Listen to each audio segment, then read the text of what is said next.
नमस्कार, आप देख रहे हैं न्यूज नेशन। आपके साथ में हूं सबीना तामंग देशमुख। अपनी खास पेशकश के जरिए आज एक बहुत सावधान करने वाली खबर आपके सामने रखेंगे और उसी से जुड़ी इस वक्त की अहम खबर, बड़ी खबर। कोरोना के एक और स्ट्रेन के सामने आने के बाद खतरा बढ़ गया है। ब्रिटेन, दक्षिण अफ्रीका के बाद नाइजीरिया में ये नया स्ट्रेन सामने आ चुका है। दक्षिण और ब्रिटेन का जिक्र करें तो जो स्ट्रेन का एक नया स्वरूप मिला है वो बेहद खतरनाक बताया जा रहा है। नाइजीरिया में स्ट्रेन कितना खतरनाक मिला है इसकी जांच जारी है। हालांकि पहले से ही बताया जा रहा है कि ये बेहद खतरनाक है, लेकिन ये किस हद तक खतरनाक हो सकता है इसे लेकर जांच जारी है। ब्रिटेन और दक्षिण अफ्रीका में जिस तरह से कोरोना का ये नया स्ट्रेन मिला है, नाइजीरिया में मिला है, उसके बाद खतरा, घबराहट यहां पर बढ़ रही है।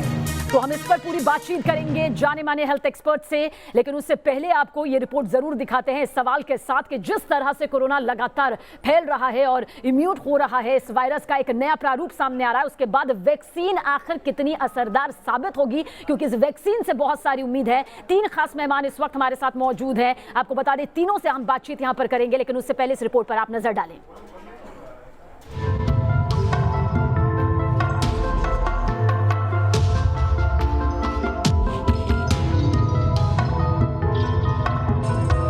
कोरोना से दुनिया में हाहाकार मचा है, त्राहिमाम कर रही है दुनिया।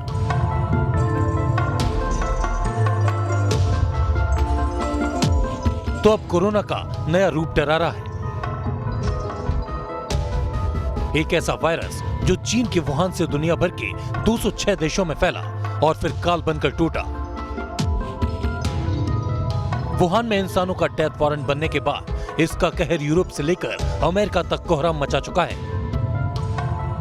दुनिया भर के कोविड-19 से बढ़ते मौत और संक्रमण के आंकड़ों के बीच जानलेवा वायरस की वैक्सीन बनाने में कामयाबी मिलने पर दुनिया ने राहत की सांस ली थी। लेकिन इस बीच कोरोना से जुड़ी एक और खबर से दुनिया भर के लोग सहम गए हैं। एक के बाद एक मौत के इस वायरस के 3 नए रूप सामने आने से हड़कंप मच गया है। कोरोना का पहला नया स्ट्रेन ब्रिटेन में आया, तो ब्रिटेन वाले स्ट्रेन का खतरनाक रूप दक्षिण अफ्रीका से ब्रिटेन पहुंचा। ब्रिटेन और दक्षिण अफ्रीका के बाद अब अफ्रीकी देश नाइजीरिया में कोरोना वायरस का एक नया स्ट्रेन पाया गया है। अफ्रीका के बड़े स्वास्थ्य अधिकारी के मुताबिक कोरोना का यह नया स्ट्रेन नाइजीरिया के लोगों में पाया गया है। इस स्ट्रेन को लेकर अधिक जानकारी जुटाने के लिए वैज्ञानिकों की एक टीम जांच कर रही है। दक्षिण अफ्रीका से ब्रिटेन आए 2 यात्रियों में कोरोना का एक नया स्ट्रेन मिला था। इस नए स्ट्रेन को ब्रिटिश स्वास्थ्य मंत्री ने 70% ज्यादा संक्रामक बताया था, लेकिन नाइजीरिया से मिला कोरोना का नया स्वरूप ब्रिटेन और दक्षिण अफ्रीका से अलग है। वैज्ञानिक इसकी जांच में जुटे हैं। बताया जा रहा है कि इसकी जांच और नतीजे के लिए लंबा इंतजार करना पड़ सकता है। नाइजीरिया में मिले नए स्ट्रेन को P681H वेरिएंट का नाम दिया गया है। अभी तक टीकों पर नाइजीरियाई वेरिएंट का संभावित असर क्या होगा ये साफ नहीं है। नाइजीरिया के लागोस शहर के पास 2 मरीजों में ये वेरिएंट पाया गया है। कोरोना वायरस के 2 नए वेरिएंट मिलने के बाद एक बार फिर दुनिया भर में चिंता है। वैज्ञानिक ये पता लगाने में जुटे हैं कि क्या ये वेरिएंट ज्यादा संक्रामक है और क्या कोविड वैक्सीन इस पर काम करेगी। बताया जा रहा है कि सभी वायरस प्राकृतिक तौर पर म्यूटेट करते हैं, यानी अपनी संरचना में बदलाव करते हैं। उसी तरह कोरोना वायरस भी रंग बदल रहा है। वैज्ञानिकों के मुताबिक वायरस के रूप में बदलाव महीने में 1 या 2 बार हो सकता है। Team news nation.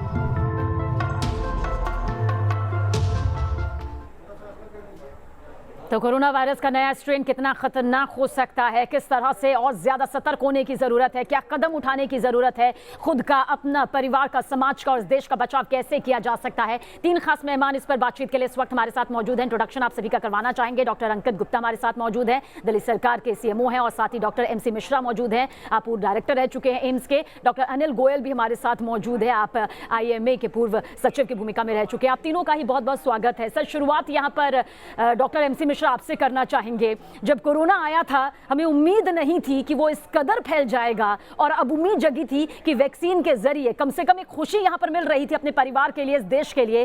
पर जो ये नया स्ट्रेन सामने आया है, क्या वाकई माना जाए ये बेहद खतरनाक है, हमें बहुत सतर्क रहने की जरूरत है? नहीं, हमें सतर्क रहने की जरूरत है, इस बात से मैं सहमत हूँ, लेकिन खतरनाक है इसके बारे में ऐसा कोई अभी आंकड़ा नहीं सामने आया है, चाहे यूके से भी और बाकी देशों से भी। भारत में भी म्यूटेशंस हुए हैं, इसने अपना चरित्र बदला है। वो अलग बात है कि बहुत सारे देशों पे इतनी सुविधा नहीं है कि वो इस म्यूटेंट को पकड़ पाए। भारत में भी जिस लेवल पे होना चाहिए NIV के अलावा मेरे ख्याल से और कहीं ये सुविधा नहीं है। इसीलिए सैंपल्स जो ब्रिटेन से आए लोगों में पॉजिटिव पाए गए हैं उनको वहां भेजा गया है उसके लिए गहन अध्ययन के लिए। उसके बाद ही कुछ कह पाएंगे। और ऐसा देखने में नहीं आया है कि ये नए म्यूटेंट से भी जो इवन यूके में कोई मॉर्टेलिटी सडनली बढ़ी हो या हॉस्पिटलाइजेशंस बहुत ज्यादा बढ़ गया हो। तो ये RNA वायरसेस का ही चरित्र होता है, वो बराबर अपना स्वरूप बदलते हैं। बल्कि कोरोना वायरस के बारे में तो ये वैज्ञानिक बता रहे हैं कि ये इन्फ्लुएंजा वायरस जो होता है, कॉमन इन्फ्लुएंजा वायरस, उससे कम अपना रूप बदलता है। महीने में 2 शायद म्यूटेशंस होते हैं इसमें, ऐसा एवरेज देखने में आया है। हालांकि अभी तक 12,000 म्यूटेशंस नोट हो गए हैं कोरोना वायरस में, और वो प्रत्येक लगभग सभी देशों में, चीन से शुरू हुआ था, चीन में भी देखे गए, भारत में भी देखे गए, कोरिया में भी, हांगकांग में, ब्रिटेन में, USA में, और साउथ अफ्रीका और नाइजीरिया का तो पता ही नहीं, ऑस्ट्रेलिया में। तो ऐसा कोई इससे पैनिक करने वाली बात नहीं है। लेकिन हाँ, जो आपने कहा कि हमें एहतियात लेना, हमें अपना बचाव करना है। बिल्कुल सर, क्योंकि बात यहीं पे यही आ रही है कि कितना ज्यादा सतर्क रहने की जरूरत है, कितना ज्यादा सावधान रहने की जरूरत है। डॉक्टर अंकित गुप्ता भी हमारे साथ है। डॉक्टर अंकित, आपसे यहाँ पर पूरी तरह समझेंगे, क्योंकि हमें लग रहा था वैक्सीन आ रही है, हम लोगों में ढिलाई भी देख रहे थे, हालांकि सावधानी भी चल रही है, पर क्या अभी जरा सी लापरवाही भारी पड़ सकती है? क्योंकि जो ये नया स्ट्रेन सामने आया है, भले ही अभी ये कितना खतरनाक है ये सामने ना आया हो, लेकिन हाँ, इससे और ज्यादा सतर्क रहने की कितनी जरूरत है? क्या कुछ पूरी तैयारियां हमें दिखाई देती हैं?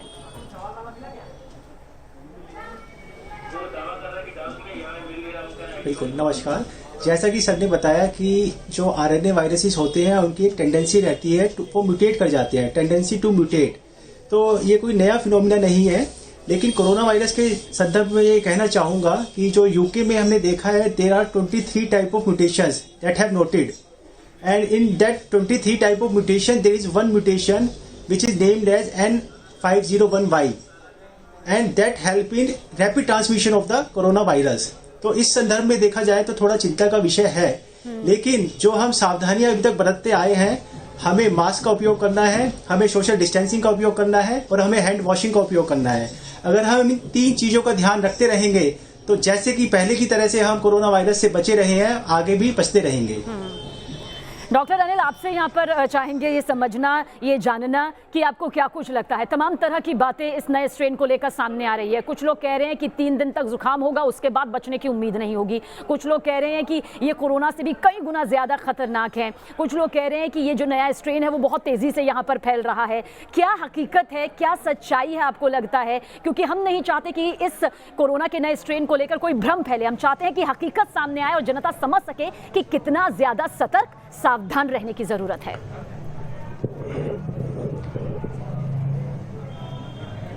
देखिए, इससे 2 पार्ट में इसको लेना होगा। एक इन्फेक्शस कितना है, एक विरुलेंस कितना। विरुलेंस से मतलब होता है कितना सीरियसनेस है, कितना सीरियस डिजीज होगी।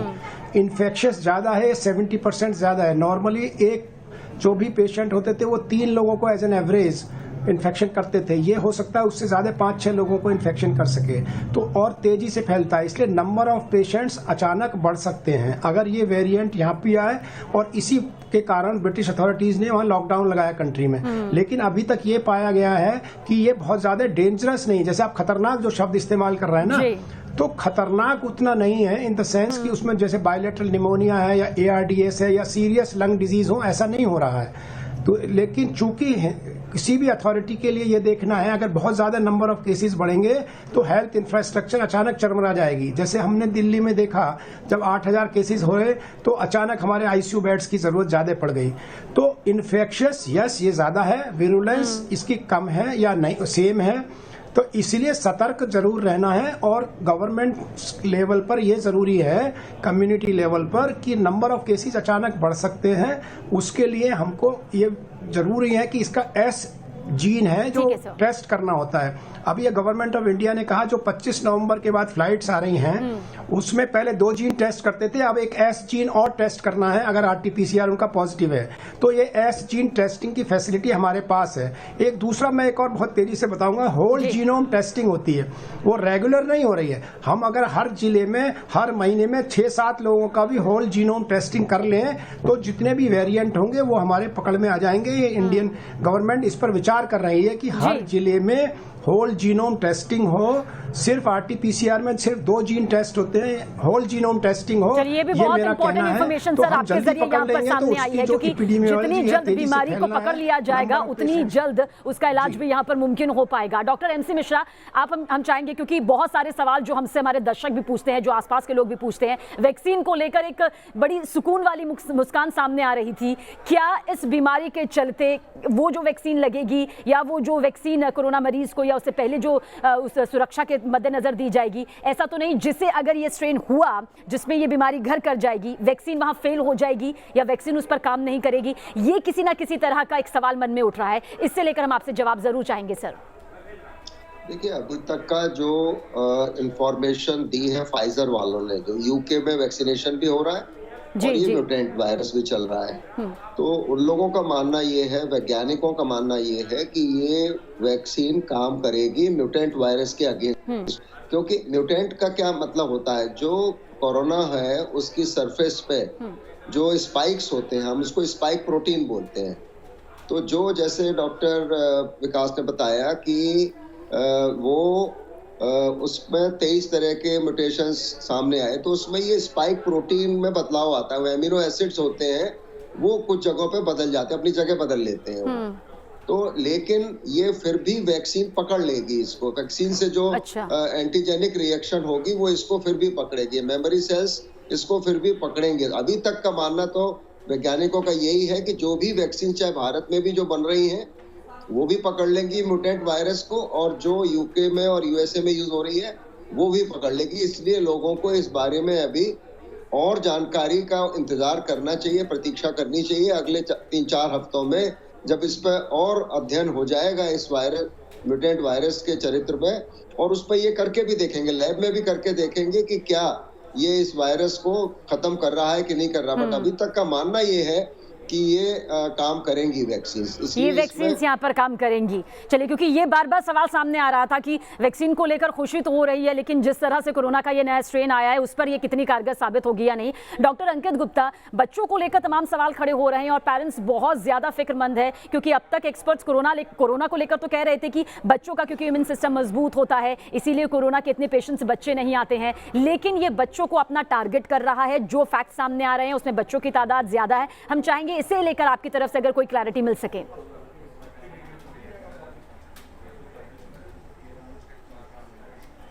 बिल्कुल, देखिए, जो अभी UK में हमारी रिसर्च हुई है उसमें जो ये म्यूटेशन पाई गई है उसमें देखा गया है कि हमारे जो UK में बच्चे हैं वहां पे ज्यादा इसका ट्रांसमिशन हो रहा है as compare to the previous strain. तो जो ये स्ट्रेन है, जो म्यूटेंट स्ट्रेन है, इसकी because of the rapid transmission, because of the highly contagious, ये बच्चों में भी ज्यादा केसेस इसके आ रहे हैं as compare to the SARS-CoV previous strain. चलिए, बच्चों में ये मामले थोड़े ज्यादा यहाँ पर सामने आ रहे हैं, लेकिन ऐसा क्यों हो रहा है, किस वजह से हो रहा है, किस तरह से अपने बच्चों को और महफूज रखने की यहाँ पर जरूरत है, इस पर आप तीनों से ही और आगे बातचीत जरूर करेंगे, क्योंकि एक परिवार के नाते सबसे ज्यादा जो फिक्र रहती है वो बुजुर्गों की रहती है और बच्चों की रहती है। एक छोटा सा ब्रेक ले रहे हैं, लेकिन आप तीनों हमारे साथ बने रहिएगा, इस पर हम बातचीत करेंगे इस छोटे से ब्रेक के बाद। तो एक खास पैनल हमारे साथ मौजूद है। कोरोना का जो नया स्ट्रेन सामने आ रहा है उसे लेकर बातचीत यहाँ पर जारी है। डॉक्टर अनिल, आपकी तरफ यहाँ पर आना चाहूंगी। बच्चों को लेकर हमारी ब्रेक में जाने से पहले बातचीत चल रही थी, जहां पर कोरोना को लेकर कहा जा रहा था कि बहुत ज्यादा बच्चों पर कोरोना इतना इफेक्ट नहीं करता क्योंकि उनका इम्यून सिस्टम मजबूत होता है, लड़ने में सक्षम होता है। वहीं पर जो केसेस सामने आ रहे हैं, आखिर क्यों ये सबसे ज्यादा अटैक बच्चों पर कर रहा है, इसे लेकर क्या कुछ पीछे नजर आता है?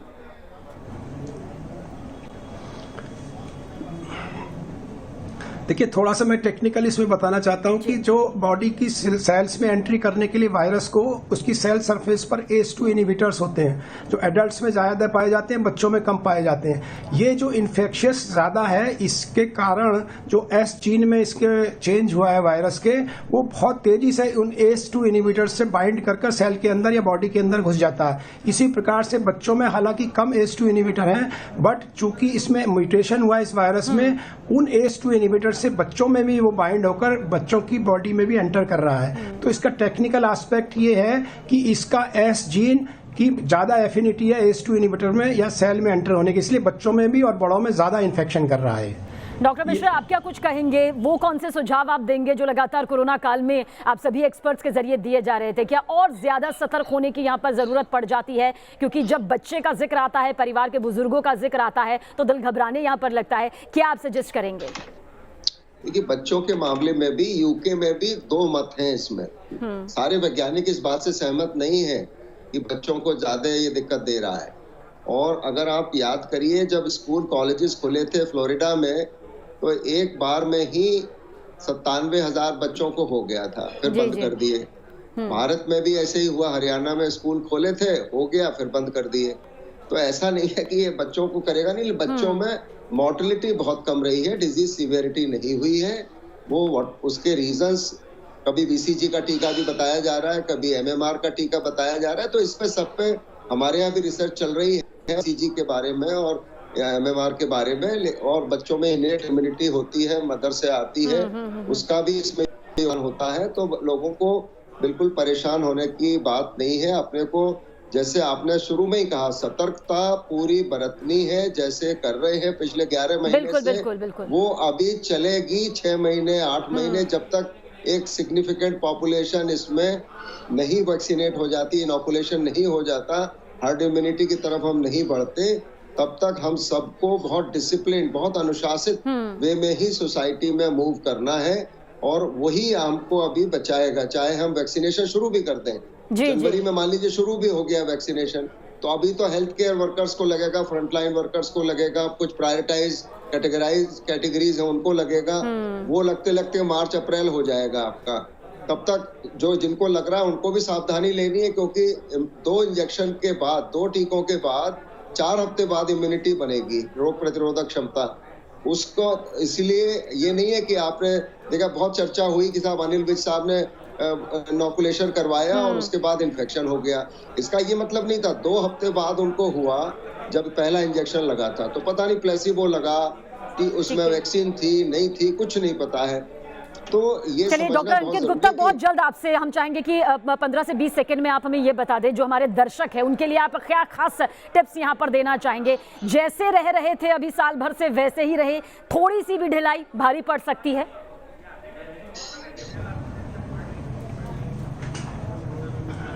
बिल्कुल जैसे अभी तक हम रहते आ रहे थे, बिल्कुल हमें वैसे रहना है। हमें अब जो म्यूटेंट स्ट्रेन आ रहा है, अब जब हमें कोरोना का वायरस आता है तो हमें नहीं पता होता म्यूटेंट स्ट्रेन है या नॉर्मल स्ट्रेन है या प्रीवियस स्ट्रेन है। बस हमें पूरी सावधानी बरतनी रखनी है, जो हम 11 महीने से करते आ रहे हैं, बिल्कुल हमें वैसी सावधानी बरतनी है।